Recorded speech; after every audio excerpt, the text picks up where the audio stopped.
Okay, Prime Minister, whenever Great. you're ready. Am I audible? Yes. Great. I am here with my finest clothes, so okay.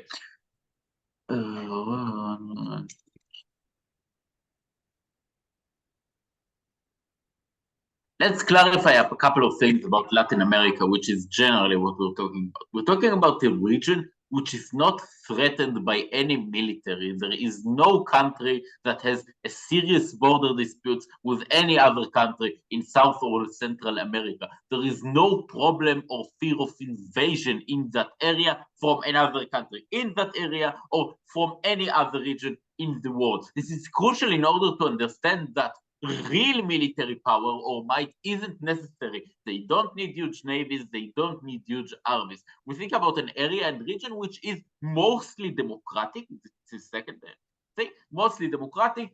We know not the best democracy in the world, but many of them are quite okay. Thirdly, much of this area has a real problem of gangs, cartels, and drug harvesting, which we'll tackle later. Second, let's understand what is actually changing in this debate. So we think that on both sides of the debate, there is some trade with the US and some trade with other regions. What changes is much of the emphasis. This is to say, firstly, will be more trade agreements with other countries, e.g. India, Indonesia, e.g. Africa, etc. Secondly, we think that there will be more investment and there will be more, for example, tax cuts for companies in India or China investing in South America and things like that, initiating to do that. Thirdly, we're talking about more military alliances, military-specific alliances in terms of cartels, which we'll tackle later, and less US intervention in terms of DEA and FBI inside these countries, tackling all of these problems. Still, there will be some cooperation with the United States. Companies in the United States still will invest there. I think that there will be less investment specifically by the United States and vice versa. Less imports and exports to the United States. Okay, let's move on. Firstly, why just better economically to be dependent on more countries? So we've explained why it is likely that now there will be less dependence on one country in particular. This is just better economically for several reasons. Firstly, in terms of crisis, many times there are crises that are in a specific country much more specifically. We think that when we're talking about the crisis in China right now, we think that any country that is dependent specifically on China is fucked. When we're talking about the crisis that happened in 2008 in the US, it was much stronger than it was in India. In China, things like that, which harms investments. Moreover, it means huge layoffs in these countries that, in contrast to the United States, don't have many times the welfare system. That means that there is a huge blow to whole of the market and not part of it. When the whole market is blown in such a way, the state is no longer able to give welfare to so much people because there aren't enough people that are actually paying taxes, etc. And the debt is becoming higher and higher and less stable because their debt is also dependent on the United States. Secondly, I think that when we're talking about Trump, Biden, or any other elected president, which is hugely inflected, that means that the stability of one country can be less achieved when you don't know how much of a GDP you're going to have, or if you're going to be able to pay for that with normal things because it depends on a specific person. That means that you can't have long-term infrastructure. When you depend on several, that means that let's say the factor of randomness is just much less. Thirdly, in terms of political pressure that happens anywhere, like in the Senate and Parliament, things like that. Firstly, in terms of importing and exporting, the same thing. For example, Argentina mostly exports beef. Much of it. And the US also exports beef. That means that the market for beef in Argentina is specifically harmed. Moreover, there is also an incentive of the United States to prevent Argentina to export beef that is cheaper than theirs. That many times they pressure and prevent the government from doing that. Moreover, many times there is no market for it. When we open it to new markets, we make it available for more actually to buy these products many times. Lastly, we think that there is less competition. Many times there is only one or two companies in the United States interested in the South America, in South America. The impact all in all means that you have more stable and better growth in the long term. You have the ability to plan in advance for these things. You have the ability to sell for higher. You have the ability to buy for cheaper because you have from more places in the world and don't need to buy things from China via the United States because of its pressure. For all in all, it means that the everyday citizens have more of it, we think less unemployment in general. Before I move on, yeah. So to be clear, your comparative for countries that wouldn't want to compete with me are other manufacturing economies in the Southern Hemisphere, like Indonesia and India? Also them, also Europe. We think that everyone, yeah, we think that. The thing is that manufactured country or non-manufactured country isn't a binary thing. We think that you manufacture some, you don't manufacture other things. You have some raw materials, you don't have other raw materials. When you have actually diversity, you can choose who you actually work with. Secondly, why you can actually deal much better with gangs and cartels. I think that today, specifically how the DA works, means they have the incentive specifically to prevent drugs getting into the United States, which means that they use a lot of force and they don't care for the amount of weapons that get inside. I think that because the DEA gets in with so many weapons, places like Colombia, Mexico, and Argentina, Brazil, what this means is that the long term that the cartels get stronger and stronger because more people want to join them because it becomes so lucrative and expensive. Secondly, because it just looks better fighting the Americans, because they don't understand many times the cultural nuances. The states of South America have agreed to it only because they had many times no other option, because they weren't politically independent enough to say no to the United States because they depend on its trade too much. Now they have the ability to fend it off. They have still the incentive to combat these cartels that take huge amounts of money, that cause huge violence and cause terror in the streets like in Mexico, which means is that they are actually more likely to build local military groups against these cartels. Why are they going to be better than the ones employed in the United States? Several reasons.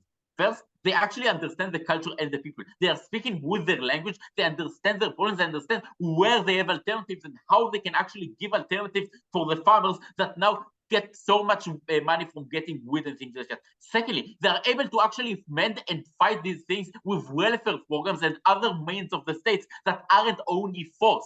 Thirdly, we think that they have the ability to gather better intelligence because they're local. Fourthly, they're just less likely to kill civilians because mostly the US doesn't care about that. Why does this mean? Since firstly, cartels are less powerful because there is less ability of them to spread. Secondly, we just have less killings overall. The amount of killings we have today means we have 10,000 of people who are killed because of this huge gang war that happens specifically because of the United States. I call you to propose. Great. I thank the speaker very much for a very fine speech. I'd like to give the floor to a leader of Opto to understand today's debate. Here. Okay, am I audible? Great. All right. I need a timer. I will start my speech in 3, 2, 1. I'm going to be focusing mainly on the unique benefits and harms that this will cause. My second speaker will probably talk a little bit about crime. Just 1 or 2 points to note on the stuff I heard from Boaz. One, the fact that there is such a massive crime problem means you do in fact need a very developed, very strong military able to deal with the massive amounts of crime, the huge number of criminals armed with semi-automatic weapons, trained on how to use them, who literally rule the streets in some areas of Mexico and kill all the police officers and at times even fight the army. If you're talking about Colombia, they have a civil war with the FARC, who are also who also sell massive amounts of drugs and stuff like that. And even if right now they're at peace, they often are fighting them. And so it keeps them coming back into these kinds of violence. Secondly, the US creates beef, so there's overlap with, like, Argentina sells beef, as does the US, so there's overlap. The US exports very small amounts of beef, and in general, as my first speaker pointed out, my second speaker pointed out, the majority of the exports that the US is most proud of do not overlap with the things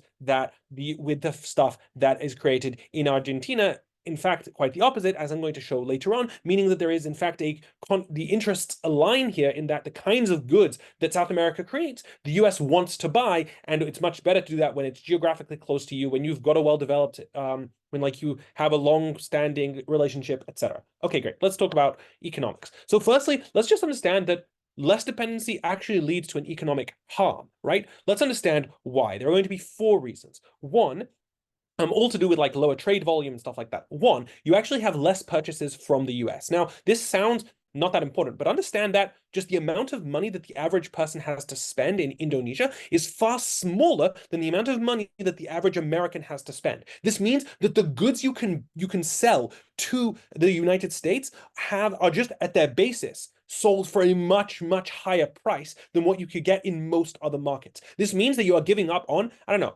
20 to 30% on average, something like that. Like, let's say they're not selling to the cheapest markets, but they're also not selling to the most expensive markets most of the time. So that means that they're losing a lot of money from what they would get otherwise. Secondly, you have less foreign worker agreements, right? When you're less dependent, that means that the US is less likely to allow your workers to enter into the US. They're less likely to, you're going to be investing less in creating university agreements with them. You're going to have less, this is going to create 2 things. One, less knowledge transfer. This means that the American students who would have learned abroad are going to be doing that a lot less. So you learn, so these people, when they come back, don't come back with a high value college education from Stanford, which they could then use, and the connections they created abroad, which they could then use in order to raise money, create businesses, etc. But secondly, you also just have a lot less remittances. When you have less people working in the United States from South America, you have a lot less money actually coming back from the very high paid jobs that they have in the US. Why is it likely we have less foreign worker agreements? I think that the US just needs to punish the people who are not backing it anymore, who are stopping being dependent on it, because otherwise all of their allies will start trying to play this game. So it's worth their while to punish in quotation marks South America. But secondly, they're going to want to benefit the people who are dependent on them, or other kinds of maybe more important areas in the world who they want to then give more to, because they want to generate, I don't know, now they need to trade more with India in order to make up for what they've lost from the South America. So they're going to give the stuff they were giving to South America to India instead. So thirdly, we have less dollar currency. Listen, when you start trading in other currencies, you have more of those currencies and less of the dollar. Why is that bad? The dollar is basically the gold standard of the world. The euro and the renminbi or other kinds of currencies have much more fluctuation and have a lot less certainty about the ability of countries about their value in the long term. This means that there is a higher premium, that there is a higher risk associated with countries whose reserves are denominated mainly in other currencies, especially when those currencies are often currencies, if we're talking about Indonesia, India, or China, where there's really a lack of trust that those people are going to be able to pay back their debt, or that the currency is going to be worth what it's currently worth right now. What this means is that the countries themselves, South America, which are anyway countries that are quite risky, are seen as much more risky of undergoing a crash, of not having the financial reserves to be able to pay off the debts that they often own. And what this means is that this makes investing in those countries a more risky business, because if I do that, the currency might collapse and there are no foreign currency reserves to be able to stop that from happening. This means that there's less foreign investment that goes in. This means less business are actually built and opened, which obviously leads to more currency instability in the first place, because you have less certainty about whether people are going to be able to pay back those jobs, or you have more of an economic slowdown, and this leads to more poverty and a vicious cycle that does this. Secondly, it also just introduces many significant currency costs, where oftentimes I need to translate currencies, because now I don't have that much Indian currency, so I have to translate it into the dollar and then into the Indian currency, which obviously makes things more expensive for me to do, which means I lose the money that I would have done by just doing it to the dollar in the first place. And finally, obviously, the US is just going to implement more tariffs and taxes to make it harder for me to trade with them, because their new trading partner is going to demand it, because they want to show their other allies and trade partners that backtracking or diversifying will have a big cost. If they want to attack us on that, then I'm sure Amitai can give loads of reasons on why the US is going to make it harder to deal with us. But also, regardless of all these bad things, I also think dependency on the US is actually great, right? The US is, as I said, incredibly rich. It's very geographically close, which means there are much lower transfer costs. It's easier to transfer perishables like food. It's easier for companies and people to move back and forth, which means that because they're closer to their family, and it's easier to go to business meetings, which means it just costs less to actually do business in the US. Before I continue, I'll take a POI from closing. Okay, we actually see countries in Latin America serving an alternative. For example, in Brazil, the Lula presidency has done a pivot towards China. And we do not see and look how shit that's going for them. China is it's awful for them. Their currency is devaluing. Brazil is not managing to sell all of its I have no idea why you think this is good. Plus, if you want to go really extreme, we know that it's not going that they will never allow China to get a strong foothold there. They were willing to go to war with the Soviet Union and risk a nuclear Armageddon in order to make sure in the Cuban Missile Crisis. So I really think that we don't have to go very extreme, but it's very clear that if they start being friendly with China, they're going to start sanctioning the shit out of them. Great. They're also the US is very big on foreign aid. It's a way to show other countries it's worth being their allies, and it's a mission to spread democracy, which means they're likely to strengthen the kind of stuff that opening government cared about. I also think they're a very developed country, which means they're interested in the kinds of goods that Latin America creates. Brazil and Argentina create a lot of cattle. It's cheaper to import that cattle than to grow it locally. Mexico is textiles, which big brands in the US need in order to sell to consumers. Chile is bronze, copper, and other natural resources. Colombia is coffee. These are all the kinds of goods that the US wants to buy while it sells things like iPhones, technology, banking services, etc. Why does this win? It shows the largest impact on the economy through the loss of jobs, a destabilization of the currency, and the comparative of why we'd have more money on our side. We've won this debate. Thank you so much. Great. I thank the speaker very much for a very fine speech. I'd like to give the floor to the Deputy Prime Minister to continue their side in today's debate. Here. Can you hear me? Yep. Cool. Just a second.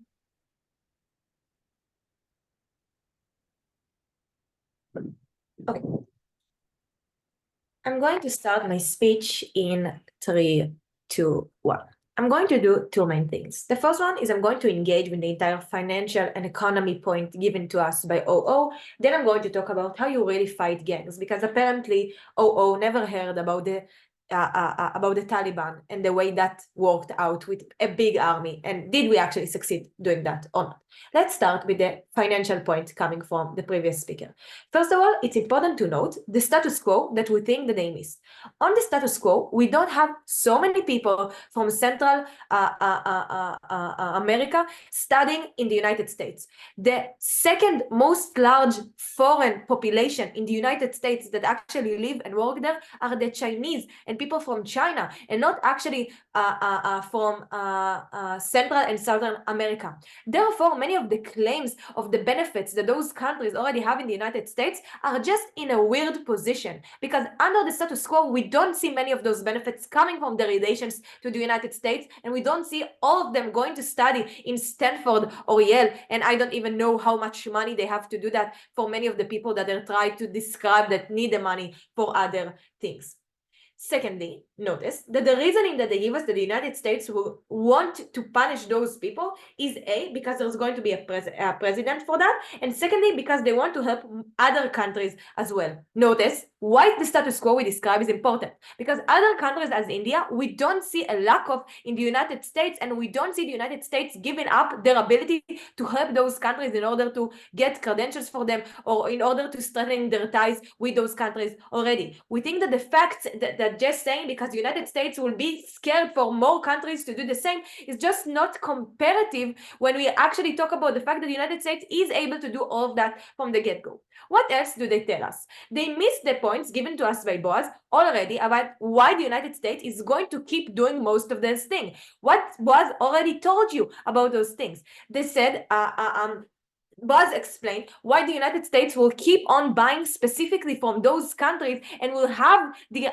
will want to do that because still the pressure from people to buy as cheap as possible is going to keep on living. Therefore, the incentives for the United States to keep on buying from Central America is going to be there, because the American people are going to pressure the governments to do that. Meaning, we're still going to see people using the trades from those countries in the United States. We're not losing as much of foreign people coming in the United States, and therefore we think that even if there is the damage, it's very small compared to every other thing that Boaz already mentions, which I'm going to keep on strengthening in a second. And secondly, it's important to note here that we think that no, you know what? I'm going to do that later on. Therefore, we think that the damage that described to us by OO is very minimized when we talk about actual things, for example, like the ability to have more options than just the United States. Notice, even them saying many people come in the United States. Both already mentioned that Trump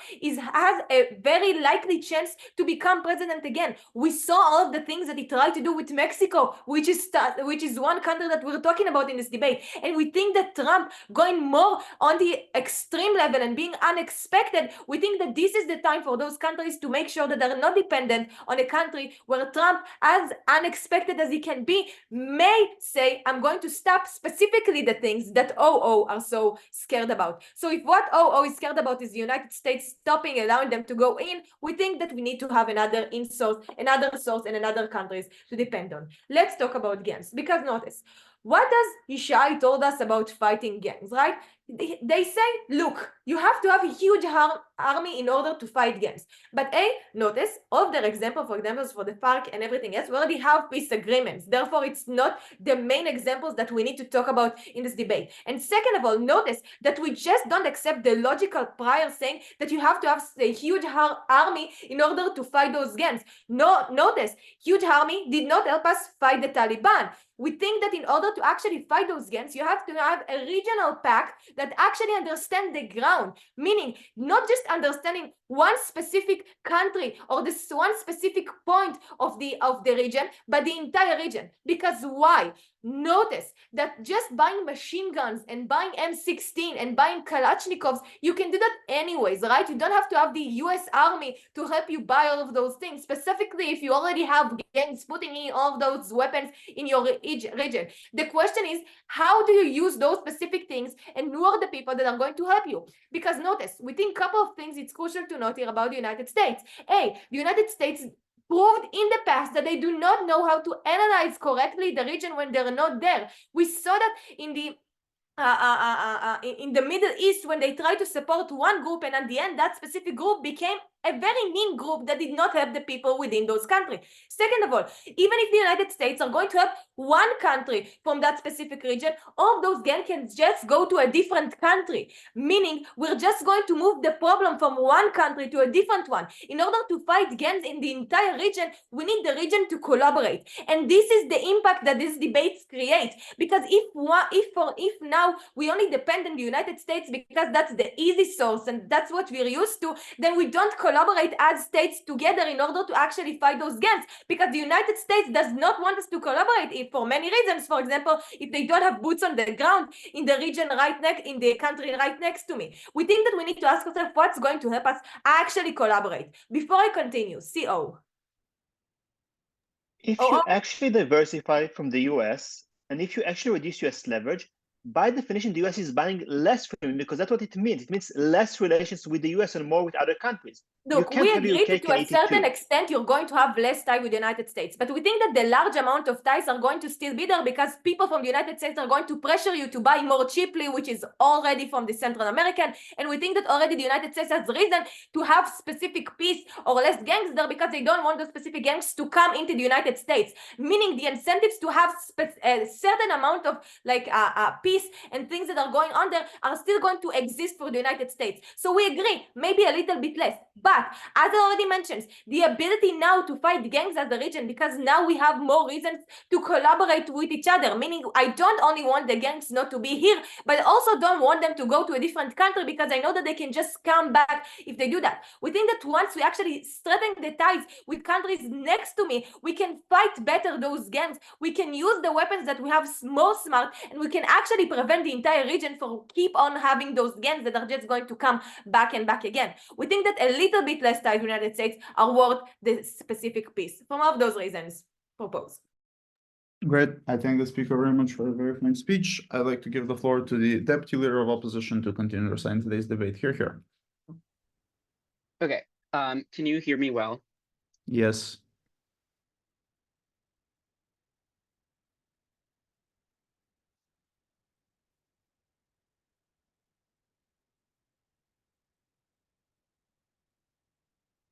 I'm going to start my speech in 3, 2, 1. I will talk about crime and flip it because it seems that OG likes crime, and then I'm going to talk about economy. But I want to start with one very important point of framing because it applies to both cases. There's an unbelievable assertion from OG that just because the motion says that you should reduce dependency, currently the US has exclusive power over these countries, which means that there's no possible competition through other nations. Notice that the US is also dependent on China because 23% of exports are to China, but that doesn't mean that they have no other avenues to pursue if China doesn't appeal to them in terms of the interests and the conditions of trade, right? This is exactly true because China invests a lot in Latin America, for example, setting up BRI conditional loans in Mexico and things like that. We think that this is also true because there are many other geographic partners in South America that they can trade with internally, which means that there are many of the internal connections that the OG want to have already today, which is why the US is privy to competition in the status quo, and it's not clear why we need to reduce dependency further in order to reach a greater amount of competition.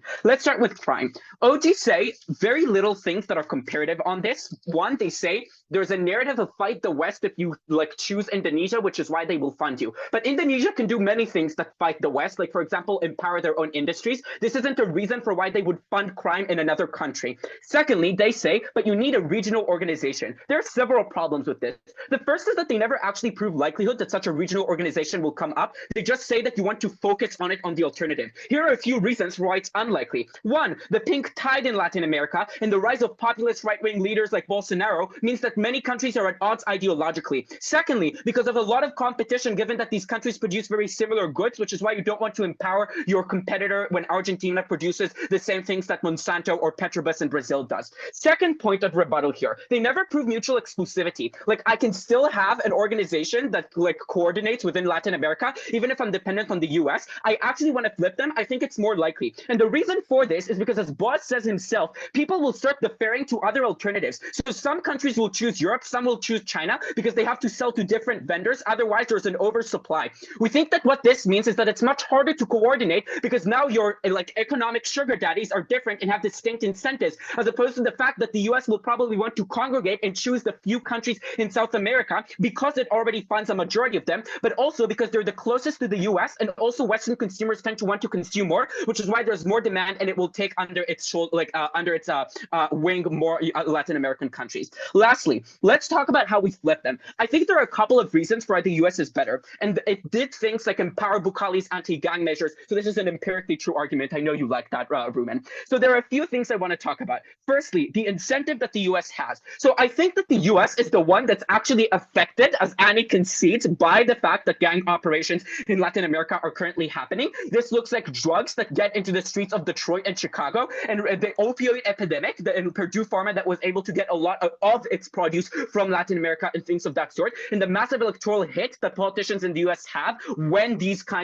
drugs epidemics are enforced. Notice that no other country that they discuss, like Indonesia, is ever as affected by the drug trade in Latin America as the US is. This simply means that the US has more incentive to help me and has more incentive to give me information and intelligence in order to operate, and it's not clear why other countries do. Annie says, but if they already have the incentive, why do we need dependency? They will anyway do that. The reason is simple, because I do want to make sure that I end the supply side problems with drugs. That is, I want to make sure that I stop the production of weed. But if I don't have cooperation with these countries, there's no economic dependency on me. I don't know if maybe a politician will rise tomorrow that will stop my cooperation because they can do that, because they're not dependent on me, so I have no leverage over them. Which means that, and the status on their side, when there is no dependency of Latin America on the US has to focus its drug efforts internally and cannot help to quell these efforts in Latin American countries, which is how we flip them there. Let's talk about economy.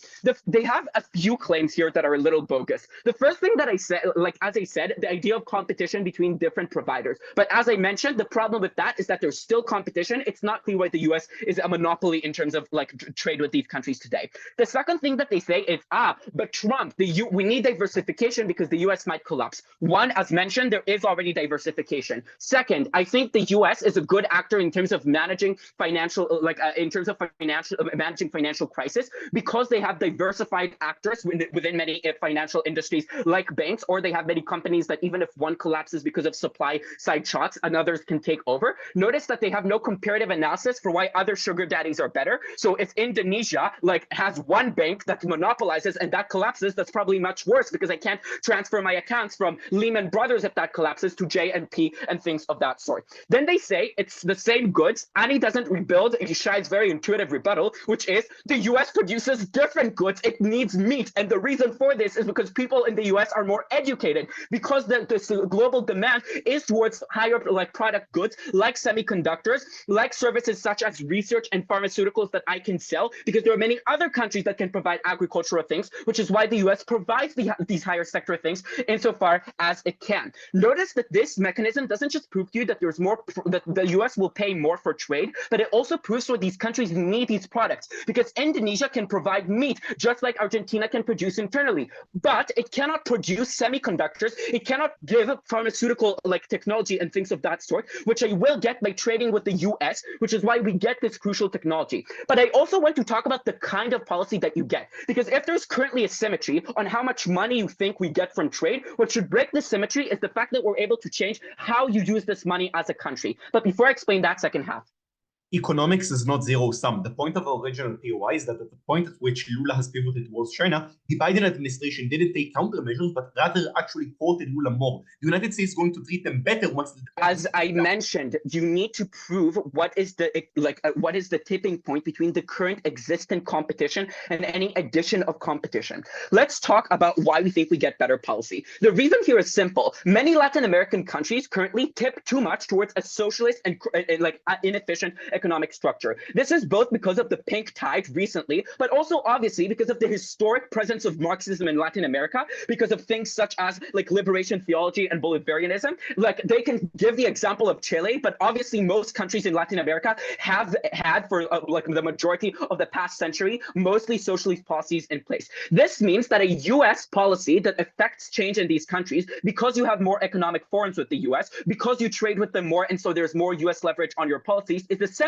to do things like cut down on unemployment assurance that's currently too high, or to reduce the minimum wage for workers in these countries, which are currently bogus, and give worker unions way too much power to shut down when there's crisis, which leads to further crisis, just like happened in Argentina. We think this is good in terms of shaping the policies and the way you use the money. For all those reasons, OO. Great. I thank the speaker very much for a very fine speech and for a wonderful top half. I'd like to give the floor to the extension speaker from Site Closing Government to open their side in today's debate. Here. Hey, can you hear me? Yep. Amazing. Great.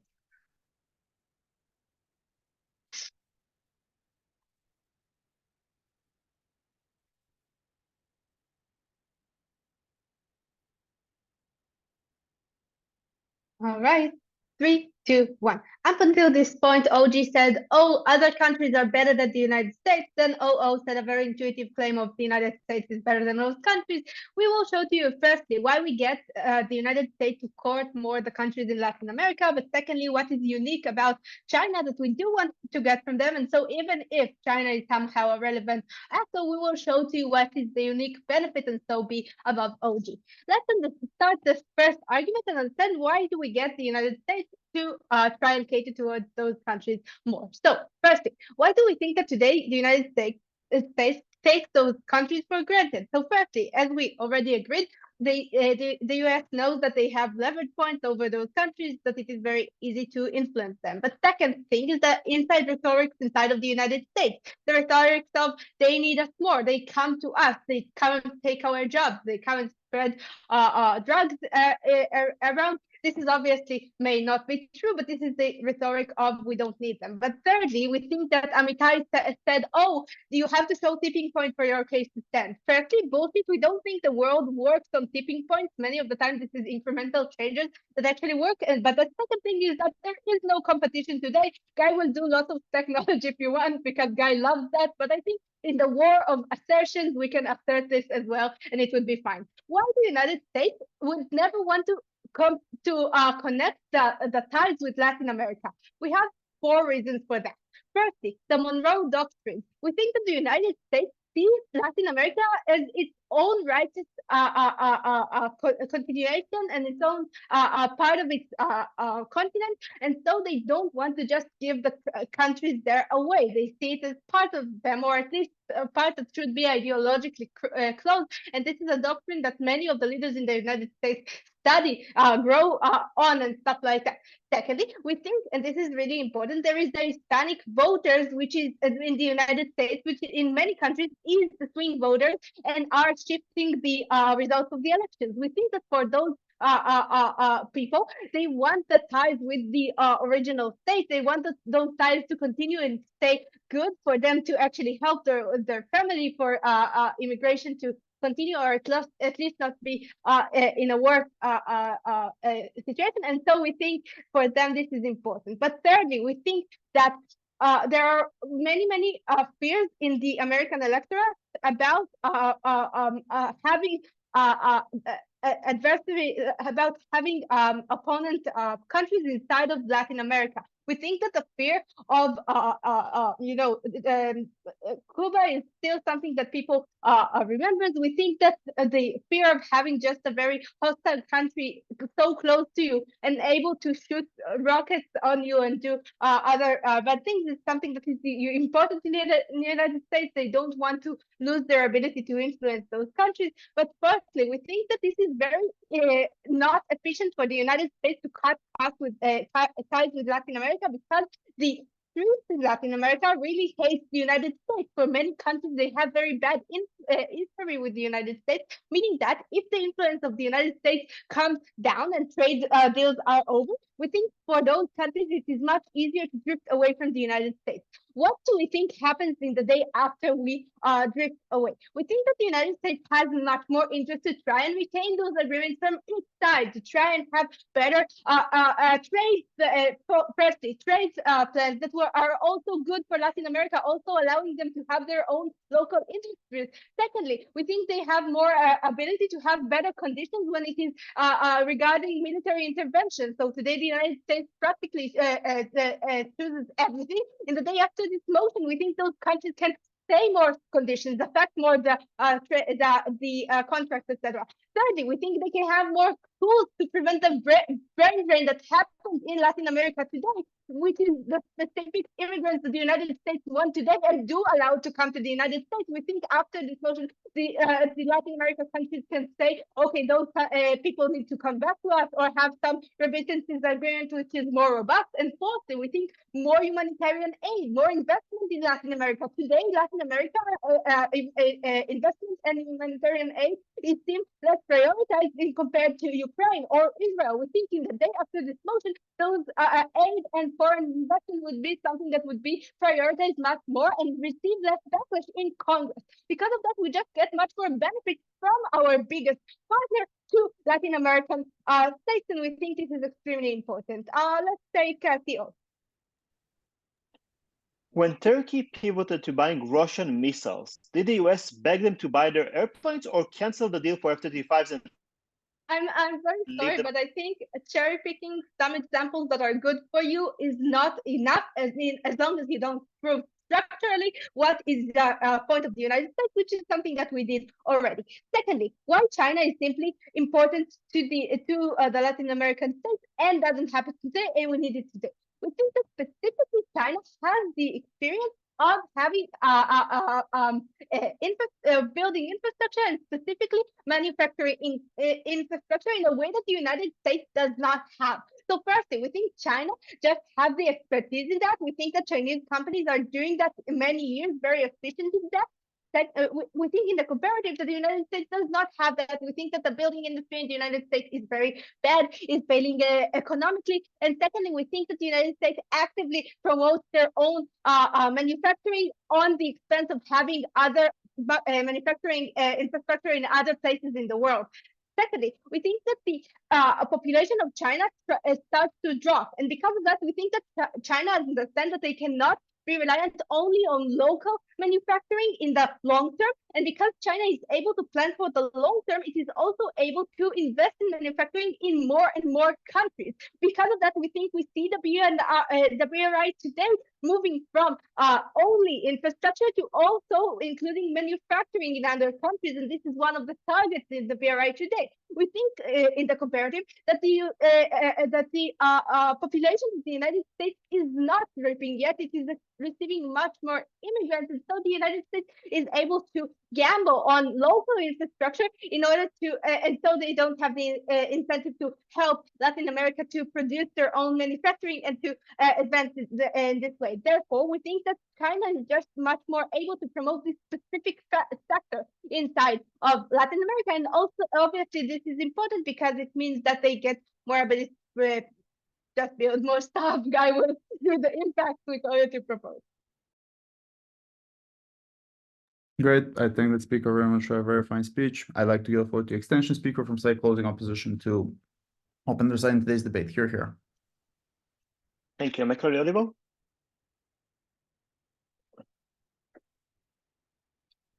Closing opposition is going to show that trading with the US creates a lot more employment than trading with other parts of the world, and that deployment and reducing unemployment is the most crucial issue to Latin and South America and Central America, and therefore its biggest economic impact in this debate. But before one bit of external rebuttal to closing government. Closing government case looks like that. The US cares about South and Central America, and therefore when the US when you move to other places, the US will court you rather than coerce you. They don't analyze the second burden of why the US will court you rather than coerce you. Now, they only give them an example. So let's dig into structural reasons and flip their case. Note that this is a missing burden from opening opposition, and therefore they can't take credit for it. Look, at the most basic level, there is existing acrimony from the narratives that CG themselves described to you, right? There is a lot of anger towards those states in the US about them migrating to them, about them stealing their jobs, about them competing with them. So it's much easier for US politicians to play into the narrative than against the narrative and say, I'm going to punish them for this. But more than that, when a US politician says, I'm going to punish those countries, he looks strong. When he says, I'm going to beg them to come back to me, he looks weak, and his opponents will attack them for that. But note, more than that, it's mechanically easier to coerce than to court. Note, coercion is unilateral and easier. It doesn't require an agreement with South and Central America. It only requires the US to decide to apply its leverage. In order to court them, you need the South and Central America to say, yes, we like what you're offering. And given the fact that the US also knows the history with South and Central America, given the fact that the US also knows that many of those countries don't like the US, it's much likelier that they're going to say, we can force them, then we can hope they will like us. But finally, note, any trade deal or agreement with South and Central America requires an act of Congress and the Senate and is much harder to do. On the comparative, sanctions is within the purview of the US president. He can just decide to do it, which means any president can decide to coerce those countries, but improving trade terms with them requires an act of Senate and Congress. It's much harder to do, and that's likely to happen. For all those reasons, I think I flipped the case they're giving you, saying the more the US cares about them, the harder they will coerce them, the worse it will be for South and Central America, and therefore CG does not have a standing impact within this debate. But let's get into the main case, because OO gave you a lot of economic analysis, but most of it stands in there. They don't really connect it all the way to a real impact. They just say it's going to be better economically for reasons. And I'll highlight in the summary speech what is the missing links there. But let's understand what is the difference between the US and all those countries. All those countries have workers that earn significantly less money than US workers, but more importantly, less money than South American workers, right? That means that China, and note, all these things about China's reducing population, even if China has lost population, Thailand has population, Vietnam has population, Malaysia and Indonesia have population, right? There are many nearer countries with cheaper labor force and cheaper population. That means that the type of goods the US imports, the type of goods that are cheap for the US import, is goods that require a lot of labor, a lot of people to work on them. Because if you produce those goods in the US, it will be very expensive due to the cost of American labor. On the comparative, they will not be very expensive to produce in those other countries.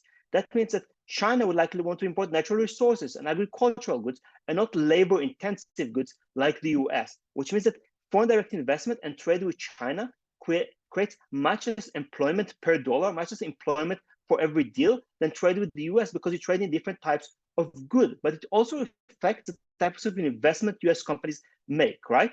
Because when a US company is investing, a lot of times you call it offshoring, right? But they don't just want to get the resources, they want to enjoy the cheap labor force. So they will invest in a country for the cheaper labor. China won't invest in a country halfway across the world for cheaper labor because they have cheaper labor nearby, geographically easier, culturally easier. India has its own cheap labor. Indonesia and Africa have their own cheap labor, right? If you look at all those examples, they won't invest for cheap labor. That means that US companies are specifically investing to employ people, while those countries are not investing to employ people. And this creates a very large difference in their ability to use those things. But finally, note that the US wouldn't bring its own contractors to do work in those countries because US workers are expensive. On the comparative, when China works with the country, they don't go to a local construction company. They bring a Chinese construction company from China that they're used to working with, that they're connected with, that they like working with, because Chinese construction company is not more expensive than a local construction company, unlike an American construction company, which will be much more expensive exactly due to those labor costs, all of which means that when US companies invest in countries, they use a lot more local companies and they invest in order to hire and employ local workers, which is not true for any of the comparative proposed to us by the governments. This means that US companies create a lot more employment than could possibly be created by other countries investing. Before I continue, sure, opening governments. Oppositions assume a stupid country starting economic relations with any country, not thinking which is actually strategic, which country is likely to buy their products, which country is likely to need the workers, or which country has actual things like semiconductors, e.g. Thank you. You're well over 15 seconds. Look, the US is the optimal country, right? It's geographically close. It has the highest labor cost in the world. It has a massive market to consume. It has lots of multinational companies headquartered in that want to invest in other countries. The only plausible alternative they can offer is Europe. But Europe has near cheap labor in Africa and the Middle East, which they can use, which means that to the extent they have a comparative, it's unlikely Europe wants cheap labor from South America or Central America. They can use Middle East and Africa. And therefore, we don't think it's very likely they're going to be able to get the trade deals they want, right? It's not about just what South and Central America want, it's about what they can actually get. And realistically, they can get other countries who are looking for workers nearby, except the US. Maybe they can get Canada, but Canada is tiny. And note, it's also farther away. Don't think Canada is enough to make up for giving up trade with the US. They can try and argue it if they want. But note, impact on labor is massively more important than anything else we have in this debate. A, directly affects the quality of life of a person, right? If you don't have a job, if you have nothing to work in, if you're reliant on welfare, your life is significantly worse while living in those countries. You're not dependent on good government policy for this impact to happen. It directly, the impact of trading with the US instead of trading with other countries is that your own people are employed. They can afford to buy goods and services. They can afford housing, all of which means that there is a large, significant impact here. But secondly, when workers are not employed, they don't gain skills, they don't gain productivity, they don't go better what they do, don't start companies later on, they don't create a positive cycle of consuming nearby and buying from other local stores, which revives the local economy. All of which means that unemployment is very much significant because it affects the poorest areas the most, right? When you go looking for cheap labor, you hire the poorest people, you hire people who otherwise wouldn't have a job. For all those reasons, we're calling to oppose. Great. I thank the speaker very much for a very fine speech. I'd like to give the floor to the GovWeb here.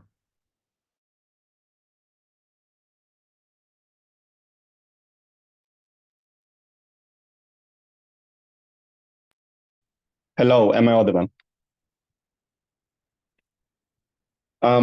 Before I begin, I would just like to say to any viewers at home, if you watch this far in this debate, like and subscribe.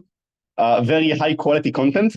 I know of at least one more recorded debate that this esteemed judge has promised to judge and post the OA of in the YouTube channel. That is going to happen very, very, very soon, I trust. And it's certainly going to be very fruitful to continue watching for more high quality debates. So I'm going to begin my speech in 3, 2, 1. And okay, I'm going to be talking about two things. Number one, I'm going to be talking about the United States and how the United States is going to act. Note, given the fact that the entirety of side opposition case has been that the United States is quite the good actor, if we show to you that the United States actually does act far better again with Latin American countries on our side, then we essentially co-opt all of their impacts and win this debate in this alone. Then I'm going to talk to you about nitty-gritty economics and why the likely alternative China is actually quite good in investing in these countries. But let's first of all talk to you about the United States and China relationships. First of all, note that economics are not zero-sum, and that you charging to reducing your dependency does not mean that you trade less with the United States, right? I can open up trade agreements with the United States, I can open up trade agreements in China, get investment from both of them, and produce more, send more to both of these countries. You can't claim that there is any mutual exclusivity inherently from this motion. Then EL proves to you two important things. Number one, that the United States is never going to give up on Latin America or try to coerce them. I'm soon going to engage on the attacks from side opposition there directly. But second of all, the claim that the United States today is setting quite the bad agreements with these countries because it can and because it can exploit them. But tomorrow it will do so far less and therefore actually unlock the benefits from side opposition. Because note that the side opposition benefits rely on the United States being a good trading actor. That is to say, on it actually buying on fair prices so you can get the goods, on allowing good remittances, on trading fair with the currencies, on actually investing in good offshoring and infrastructure, etc. If the United States is simply exploiting these countries, sending shit military intervention, etc., they do not get any of their impacts, and thus there are cases required for them to achieve. So let's actually talk directly about these 2 points of analysis. First of all, on the question of how is the United States going to act at the point at which this motion is going to pass. Let's start with the easier team to attack here. It's opening opposition and Ishai's analysis. What does Ishai say? The United States is going to sanction you because it wants to punish these countries and to show to other allies that it's good. No, Truman. There are 2 points where Yael explaining to you that specifically Latin American countries are unique and the United States is never going to betray them, help in this debate. First of all, note that this uniqueness explains why these countries are non-transferable. That is to say, the claim that, oh, he wants to make other countries to not leave you or he wants to help other allies only stands insofar as these allies are equivalent to Latin American countries and Central American countries. Since Yael explains to you factors that are unique as to why the United States does not want to fuck over Central and Latin American countries. That is to say, the fact that the United States national ethos is the Monroe Doctrine, in the same way that Russia, in the same way that Russia is willing to sacrifice everything for Ukraine, or China wants to sacrifice everything to get away from the century of humiliation, the United States sees Latin America and Central America as very crucial for it and will never betray it. Because the American electorate, the Hispanic vote, and like people who are very afraid of the Cuban Missile Crisis, etc., will betray any such politician. And because, lastly, another very good mechanism that I'm blanking on currently. All of these explain to you why these countries are specifically unique and why these are non-transferable, and therefore we can't just help other allies or punish them in order to keep. But second of all, note that this motion says that Latin and Central American countries are doing this en masse, right? That all of them are searching for alternatives, that all of them are working together. It's far harder to sanction a block of countries working together, all of Latin and Central America, than sanctioning one of it is likely to be far less effective at that point. Then, what is the closing opposition attack? Closing opposition tells you, but you actually want to do sanctions as an alternative. 2 points of attack there. First of all, on whether or not politicians actually want to do sanctions. Second of all, on the feasibility of sanctions. Let's begin on whether or not politicians actually want to do sanctions. What does closing opposition say here? First of all, that there is anger against Latin America and the United States. Note, the average Republican is fucking retarded, all right? I'm sorry for the bad word on YouTube. But the average Republican sees border crisis, many immigrants moving through, doesn't know where they come from, doesn't know shit about Latin America, just sees Hispanic immigrants in the border. The people who actually know this stuff are the Hispanic immigrants. People who oftentimes are crucial vote in states such as Texas, who keep the Republican majority there by ties with the Republican Party. And such as Florida, etc., which are key swing states that if you flip, you win the election. These people actually give a fuck about specific countries, about changing them, and not just about border policy. So they're actually far more unique actors that are going to punish you once you sanction their home countries, people that they have their family from, etc. Second of all, that the United States politician actually looks quite strong when sanctioning, it doesn't work, etc. Completely zero understanding of how US politics works. Look, everyone in the US hates foreign intervention, hates coups, hates the CIA, hates other countries. You actually look very, very, very terrible when you're doing so. You actually look like you're sanctioning. The comparative here is when you're doing trade deals, etc., you are seen like a diplomat and a peaceful guy, and the United States electorate actually quite enjoys peaceful resolution and all of that, and doesn't see you as weak. But that's that. Let's now talk about whether or not coercion is actually going to work. Because here closing opposition basically have done no analysis. Note here that coercion is simply a shit alternative. Because A, as Yael points out to you, and this is the missing mechanism, the Latin American electorate is actually going to backlash from it, stay there, and actually going to keep there, and therefore sanctions are not going to work. See Venezuela, see Cuba, see countries that have actually stayed there. But also Yael explains to you, and this is very crucial here, that, sorry, Yael doesn't explain it too, but I'm going to add that the United States actually has relatively smaller amount of coercive power than it would have. It also has some level of codependency with these countries when it's importing, when it has such a large immigrant population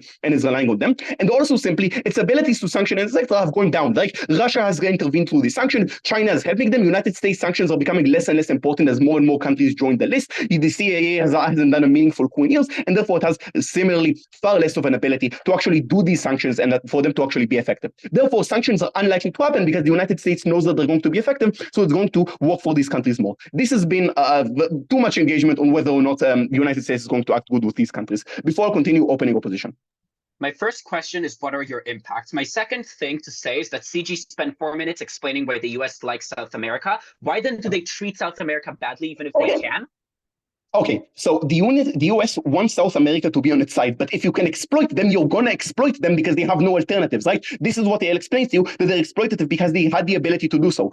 Says, but there's a level of competition today. Fucking bullshit. The United States has spent the entire 20th century cooing Central American countries and showing that there's no other competition, that they're entirely dependent, both militarily and economically, and all of the trade is being done through them. Then asked, what are your impacts? Well, A, all of your impacts, as explained previously, we co-op them. B, a lot more impacts, such as more foreign aid, as Yael explains to, that's going to come directly instead of being sent to Ukraine and other countries because the United States want that. So more foreign aid, more investment, more humanitarian help. You get all of the military impacts, etc. Lastly, where does this meet opening government? Because all of this has been like a large amount of flipping against oppositions. First of all, I think that opening opposition, opening government beats opening government on explaining why the United States is better. So when we show to you why the United States actually does all of the good impacts from opening opposition, we win there. Second of all, note, and this is also important, that when we get both sides, we actually get a far larger impact. That is to say, we enable the opening government impact of better security. We enable the impact of better economics, etc. Because a lot of the impacts are based on competition. That is to say that you enjoy all sides, that you play all sides, that you export into all sides. When we show to you that you enjoy the biggest actor in this debate, and then giving all of the benefits that opening government would like, better security, better economics, etc.,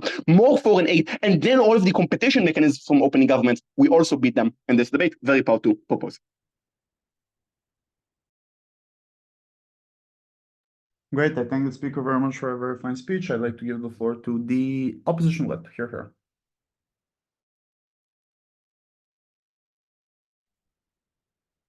Look, there is one main clash in this debate, and where it is what better economically for South and Central America to trade with the US or to trade with other countries. But before I get to that, a couple of rebuttals to the other things that governments try to put into this debate and to their rebuttal. Note that the entire analysis about gangs and terrorism, etc., and gang problems just doesn't analyze why problem will be solved by cooperation and better local knowledge. They tell you on the comparative, it will do something, but something compared to nothing can be very close to nothing, right? Look, there is a very strong reason why the cartels and gangs are still there. It's too profitable. The terrain is too difficult to control them in the mountains and get to them. They're well entrenched for a long time and have local population support because they've been helping them for a long time. All of which means that the idea that we are going to be solving gang problems and cartels, etc., is just very unlikely. The second thing they try to do is they try to run away from the motion and say we can pivot towards Asia and other places without trading less with the US. No, this is extremely unlikely. When you have a trade deal with China that is better, then your local banks and your local businessmen will invest in businesses to trade with China. Then your government will court businesses from India or China. They will give them better deals. They will give them contracts to build factories in your country. They will give them easier permitting, right? They will help them, which means that the land, which means that the investment resources will go towards these countries rather than the US, and you're going to have less trade with the US than you're going to have with those countries. All of which means that there is an actual trade-off here, and you're actually going to be losing trade with the US. Finally, one last point of rebuttal before I get into the main clash. Note that the idea that the US wouldn't be able to coerce them or wouldn't want to coerce them is based on a few very weird mechanisms. The US is the Monroe Doctrine, and therefore won't coerce them. The point is control, not kindness. If you look at the history of the US in South America and Central America, they've done all kinds of coercion and all kinds of subterfuge, assassinations, and plots. We don't see why this is true historically. It's just very unrealistic as a case. But on a second level, look, the main mechanism they offer you, why the US will be kind to them, is the Hispanic voters. Note, it's Hispanic voters in the US. It's people who chose to leave those countries, who often don't like the regime, right? The people who support keeping the embargo on Cuba is the Cubans in Florida because they hate the regime and want to see it replaced, right? So we're talking about Hispanic voters who actively said, I don't like my original country, I prefer the US. It's very unlikely that there are going to be single issue voters on that. But second of all, they mostly vote Democrat anyway. And because they're not swing voters and they don't live in swing states like Ohio or Pennsylvania, but instead in Texas and Florida, which are always Republican, the Democratic and Republican parties just care less about them because they don't swing elections. So they're not going to work by them. But finally, note, Hispanic voters are not a unified bloc. It's unlikely that the US will just go, look, we're putting sanctions on all South America, right? They'll say, we're putting sanctions on Venezuela. And then other South Americans who don't like Venezuela, for example, they're from Colombia or Bolivia or Peru, from places who don't like Venezuela and have regional rivalries, will go and say, look, yes, they are punishing Venezuela. That's great. We hate Venezuela. And they won't necessarily connect it to future sanctions that are going to be on their own states because voters are not necessarily very forward-looking, as we can see from the voting patterns in the US. Let's get into our main case and what it brings to you in this debate and why it's so significant. Could you tell me how much time I have? I think our clock is wrong. Doesn't matter. Thanks. Look, more important, and our case shows you something significant. It shows you not because the US is kind to South and Central America, but because the US self-interest is finding cheap labor nearby, while all those other countries have other sources of cheap labor nearby. What's going to happen is that US trade and US investment uniquely creates employment in a way that trade and investment from these other countries do not create employment. But let's understand why employment is the most important economic impact within this debate. Note, at the most basic level, employment helps the poorest people within the country who need the help the most, unlike investment in, say, buying agricultural products, which mostly help people who own farms, who own beef and cattle, because these are not labor-intensive occupations, unlike manufacturing widgets of some kind, God knows, unlike weaving nets or doing other manufacture or textile or other labor-intensive work, which means that they are unable and unlikely to create as much jobs. On a second level, and I think this is important to note, the fact that you're helping these workers directly means that you're not dependent on often corrupt governments in those countries to do welfare later on from the more money they get, right? All the mechanization we get in top half is the idea that these governments will get more money and therefore will use it for welfare and will improve the country. We help people directly and therefore we're not dependent on these people doing better. But finally note that people tend to live within their own socioeconomic status. So when we bring jobs to the poorest people in this society, we significantly improve the conditions of people who live nearby them because they buy in their own neighborhoods. They buy from stores local to them. They buy from people who help them and improve their own situation. Before I continue opening government. Yeah, Opening US, government. Bahrain, China, and Oman are really different ideologically. Still, they all fight pirates because it harms them. Funding the fight against cartels is the incentive of the countries in it, but they can't control it only on our side, thus preventing deaths and making better lives for everyone. Thank you, thank you. I'm not arguing the incentive, right? What I'm telling you is they lack the ability on both sides of the house because the cartels are too profitable and therefore will keep reforming and keep going. The terrain is too difficult. It's too hard to control the mountains where there is not much civilization, where there is no roads and follow them. And they are too well entrenched. You're not answering the rebuttal itself and you have no analysis on the comparative. I don't know why they can solve the issue, even if they want to more and better. Finally, note about the diversity point being offered to us by opening government. We think it has very limited impact in this debate on two levels. A, if there is a crash, it's a bad because you become unemployed. But if you're unemployed from the beginning, then nothing helps you, right? You're already in a bad situation. But second, US crises generally go global, right? The 2008 crisis was not just in the US, it was even worse in Europe, and it was even worse in India. We don't know why a US crisis will be limited to US and impact them significantly. But second, the weighing mitigates themselves, right? They tell you, look, we won't change the trade much, so we're still going to trade with the US. This is the weighing Annie gives you. But if you don't change your trade much, you have not diversified much from the US, you are still going to have a massive crisis in the US. However, no matter how little you change your trade, every little bit you change your trade means you create less employment opportunities, meaning you get more unemployment and you are massively harming actual people rather than some theoretical financial benefits that will one day come from the banks having more money, the government having more money, or indirect impacts everybody else in this debate is offering you. For these reasons, we call on you to oppose. Great, I thank the speaker very much for a very fine speech. I have a call, guys. There isn't really much point in me wondering about it, so I'll give it to you. I think this is extremely clear. So First goes to closing government, second goes to opening opposition, third goes to closing opposition, fourth goes to opening government. I thought just by the end that CO OG is close. By the final rebuttal of the CO whip, it's not close, just so that people know. Cool, let's explain. So it's super clear. It's not close between any teams. It's clear positioning. You'll see it when I explain it. So what do we get from OG? Basically, the argument goes along the lines of, from the economic perspective, there are two problems with being dependent on the United States. Well, three of them actually. The first is that if a crisis happens, like the 2008 crisis, then that has significant problems on your economy. If you diversify with multiple actors, then this crisis won't hit you, won't harm you that much. Secondly, United States presidents are random. So tomorrow, maybe someone will, like Trump may come into power and harm your economy. And thirdly, that there is mutual covering, let's say, of of industries. So like if USA exports beef and Argentina exports beef, then they're in competition with each other rather than helping each other. I think opening opposition is very able to deal with all of these reasons with rebuttal and deputy leader of opposition. But to be honest, just evaluating these sets of analysis by myself, I do find problems with this. I.e., when you explain, for example, with the third thing about the industries covering each other, why won't they cover in the alternative? Opening opposition is able to point out that it's much more likely to cover in the alternative when you're looking at other trading partners, particularly the ones that you point out to, due to the fact that there's overlap with the economy. The second reason that you provide is stabbed by the deputy prime minister, because the deputy prime minister, and kind of in the PM too, but although the stab is very clear in the DPM, when you explain, well, there are actually reasons as to why the United States will still want to trade with Southern America, because their incentive is to find the cheapest possible goods.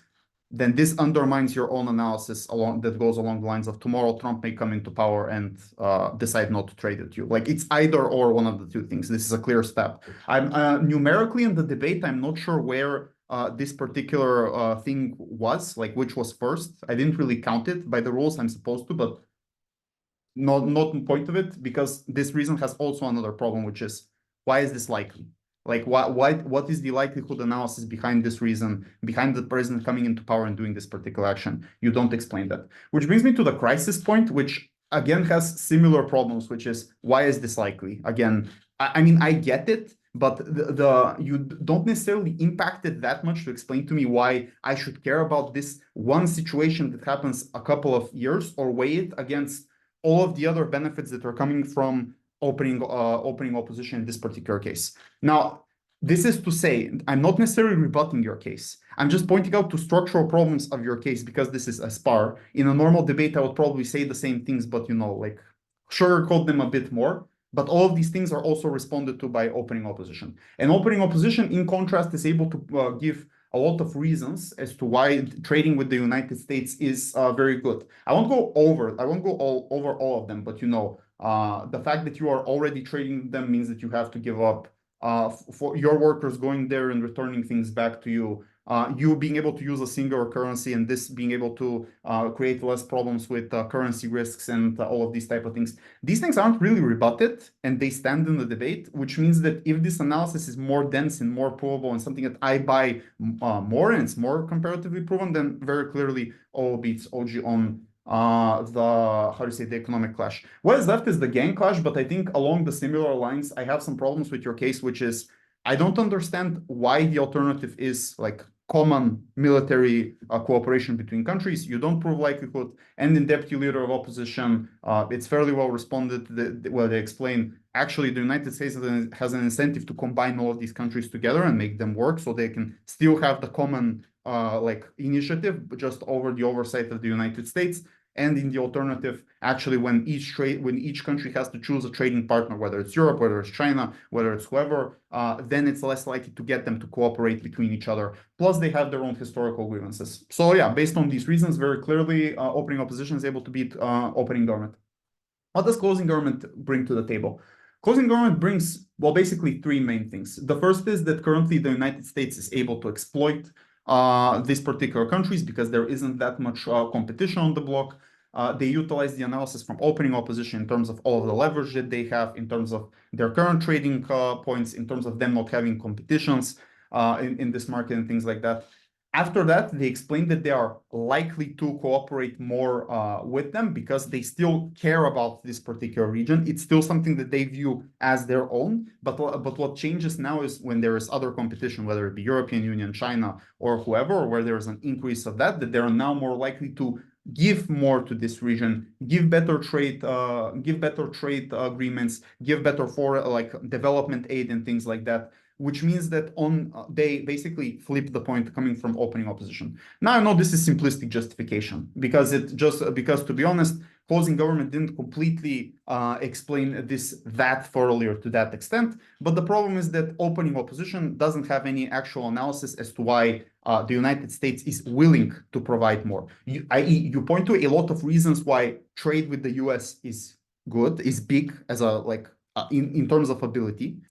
But if you don't have actual analysis as to why the trade will necessarily decrease, other than just assuming that it happens with the motion, which is perfectly fine when you're dealing with opening government that claim, okay, we should decrease it and we should find alternative trading partners. But the moment where closing government is able to point out, no, actually the trade is likely to increase when we decrease the dependency in this particular regard. And given you don't have any counter analysis on this burden, but there is very clear analysis on closing government on this burden, closing government is able to win.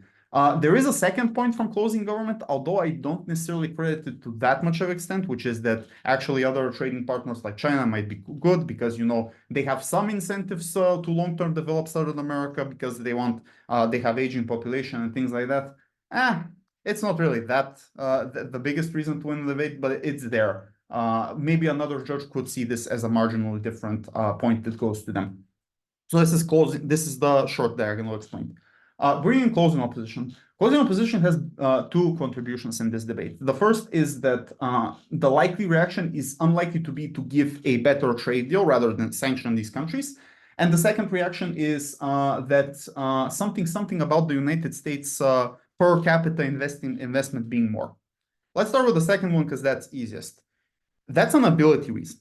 It's not an incentive reason. I.e., you can prove that they have the fattest stack of cash, let's say, when they're investing in doing this particular thing.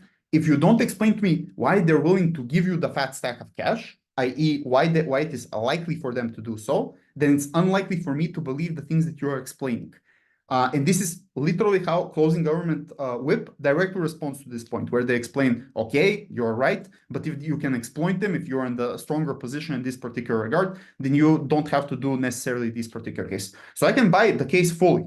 It still doesn't necessarily respond to the push coming from closing government in terms of exploitation, which is the challenge that's in the debate.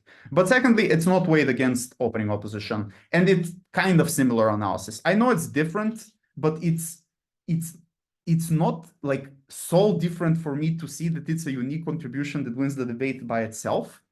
It's impacted in a vacuum without necessarily comparing it to them, and given it's just competing analysis that's super similar to that of opening opposition, I really don't know if it beats them, and there isn't actually any direct diversification, direct positioning or weighing against opening opposition, so that I could say yes, you win.